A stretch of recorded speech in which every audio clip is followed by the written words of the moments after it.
Nuovo naufragio di migranti a circa 30 miglia a nord delle coste libiche di Sabrata. I testimoni che hanno visto questa tragedia sono stati volontari di Open Arms, l'unica nave umanitaria impegnata in questo momento. Erano aggrappati e galleggianti per cercare in ogni modo di salvarsi. Il gommone non ha retto il peso e si è capovolto con i giovani migranti che hanno cercato di attraversare il Mediterraneo.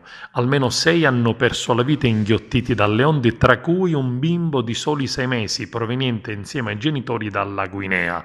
Una brutta storia che continua a ripetersi nel mare Mediterraneo, dove centinaia di migranti fuggono con ogni mezzo dalla Libia per raggiungere l'Europa.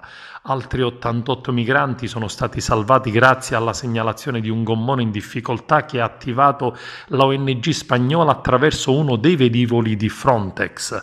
L'imbarcazione, dice la Guardia Costiera italiana, era in area SAR di responsabilità libica e la ONG è stata contattata in quanto mezzo più utilmente impiegabile al momento. Una volta raggiunto il punto indicato, i volontari si sono trovati di fronte a una difficilissima operazione di soccorso. Il gommone aveva a bordo circa 100 persone, tra le quali alcuni bambini e donne incinte.